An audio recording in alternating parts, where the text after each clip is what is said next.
নমস্কার বন্ধুরা, সকলে নিশ্চয়ই ভালো আছেন, সুস্থ আছেন। আমার আজকের রেসিপি অতি সাধারণ একটা রেসিপি, যেটা হলো ছোট ছোট চিংড়ি মাছ দিয়ে আলু ভাজা। এটা কিন্তু যেমনই খুব সাধারণ, তেমনই কিন্তু খুবই সুস্বাদু খেতে। খুব একটা মশলাপাতি দরকার হয় না।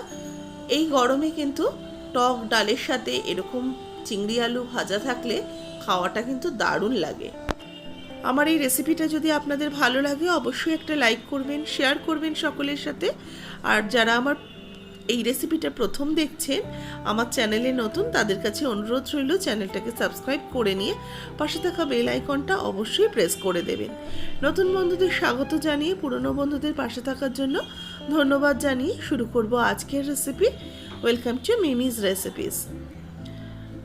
আমি কড়াইতে প্রথমে 1 চামচ তেল দিয়ে দিলাম। এখানে আমি 1 টেবিল চামচ তেল ব্যবহার করলাম। তেলটা এদিকে গরম হতে থাক, আর আমি এখানে একটু ছোট ছোট করে আলু কেটে নিয়েছি। একদম ছোট ছোট করে আলুগুলো কাটা রয়েছে। আর রয়েছে চিংড়ি মাছ। এই চিংড়িগুলো কিন্তু ভীষণ ছোট ছোট চিংড়ি মাছ, তবু ক্যামেরাতে অনেকটাই বড় লাগছে। এগুলো ছাড়ানোর কিছুই নেই। এগুলোকে ভালো করে লবণ জলে আর একটু উষ্ণ গরম জলে ভালো করে এগুলোকে ডলে ডলে ধুয়ে নিয়েছি। তাতে যতটা এর নোংরাটা বেরিয়ে গেছে, আর কিছুটা মাথাও বেরিয়ে গেছে, আর কিছুটা চিংড়ি মাছের মাথা কিন্তু রয়ে গেছে। এই পর্যায়ে এটাকে আমি রেখে দেবো। এবার কড়াই তেলটা গরম হয়ে গেলে কালো জিরে ফোড়নে দিয়ে দিচ্ছি। 1/2 চামচ কালো জিরে দিলাম, আর 2টো চেরা কাঁচা লঙ্কা ছোট ছোট করে কেটে দিয়ে দিলাম। কালো জিরে আর কাঁচা লঙ্কাটা বেশ ভাজা ভাজা হয়ে গেলে দিয়ে দেবো কয়েকটা রসুন কোচানো। এখানে 2-3 কোয়া রসুন একটু কুচিয়ে দিয়ে দিলাম। রসুন, কালো জিরে, কাঁচা লঙ্কার থেকে যখন সুন্দর গন্ধ বেরোবে একটা ভাজার, তখন অ্যাড করে দেবো পেঁয়াজ কোচানো। আমি এখানে 2খানা মিডিয়াম সাইজের পেঁয়াজ কোচানো দিচ্ছি।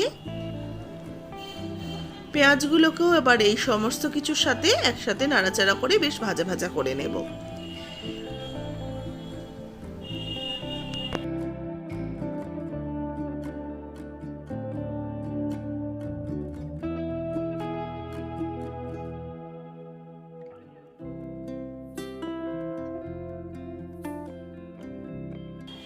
পেঁয়াজটাকে একটু সময় ধরে হালকা করে ভাজা ভাজা করে নেওয়ার পর দিয়ে দিচ্ছি আলু। ছোট ছোট করে টুকরো করে কেটে রাখা আলুগুলো দিয়ে দিলাম। আলু আর পেঁয়াজ এবার একসাথে আবারও একটু নাড়াচাড়া করে নেব। আর আলুর মধ্যে অল্প একটু লবণ অ্যাড করে দিলাম। এবার আলু আর পেঁয়াজ একসাথে একটু ভাজা ভাজা করে নেব। এই ভাজাটা যেরকমই ডাল ভাতের সাথে ভালো লাগে, সেরকম ঘি দিয়েও আপনারা ভাত মেখে এরকম ভাজা দিয়ে কিন্তু চিংড়ি আলু ভাজা দিয়ে খেতে খুব ভালো লাগবে। ঢাকা চাপা দিয়ে রাখলাম 2 মিনিটের জন্য। 2 মিনিট পর ঢাকাটা খুলে নিয়েছি। দেখুন আলুটা কিন্তু বেশ ভাজা ভাজা হয়ে গেছে। আলু আর পেঁয়াজ একটু কালারও এসে গেছে, ভাজা হয়ে গেছে।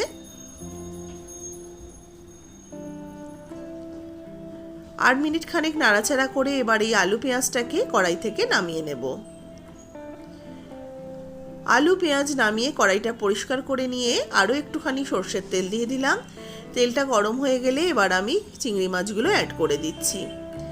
আপনাদের যদি এরকম চিংড়ি মাছ অসুবিধা হয়, তাহলে আপনারা একদম ছাড়িয়ে নিতে পারেন। তাতে কিন্তু টেস্টটা অতটা ভালো আসবে না।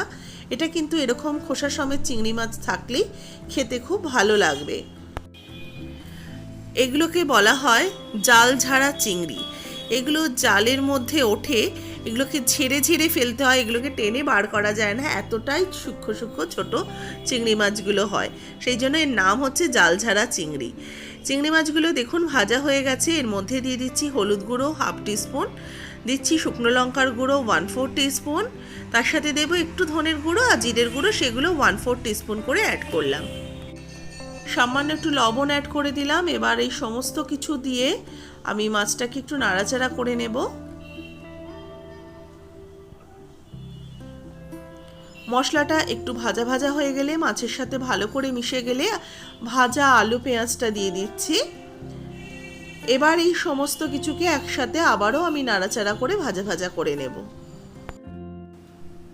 ভালো করে মিশিয়ে নিয়ে এটাকে ঢাকা দিয়ে রেখে দেবো মিনিট 3-এর জন্য। 3 মিনিট পর ঢাকাটা খুলে নিচ্ছি। দেখুন এইভাবে ভাজা হয়ে গেছে বেশ ভালো করে। আর সমস্ত মশলার ফ্লেভার কিন্তু আলু আর চিংড়ি মাছের মধ্যেও চলে এসছে। এবার আমি কিছুটা ধনেপাতা কোচানো অ্যাড করব। এখানে প্রায় 1 মুঠো পরিমাণ ধনেপাতা কোচানো অ্যাড করে দিলাম। ভালো করে আবারও হালকা হাতে মিশিয়ে নিচ্ছি। এটা আমার হয়ে গেছে। এটাকে এবার একটু হালকা নাড়াচাড়া করে নামিয়ে সার্ভ করে নেব। রেডি হয়ে গেছে কিন্তু আমার এই আলু চিংড়ি ভাজা। কেমন লাগলো রেসিপিটা জানাবেন। অবশ্যই ভালো লাগলে লাইক করবেন। নতুন বন্ধু হয়ে থাকলে অবশ্যই চ্যানেলটাকে সাবস্ক্রাইব করে নিয়ে পাশে থাকা বেল আইকনটা প্রেস করে দেবেন। আমি যখনই কোনো রেসিপি আপলোড করব আপনাদের কাছে তার নোটিফিকেশন পৌঁছে যাবে।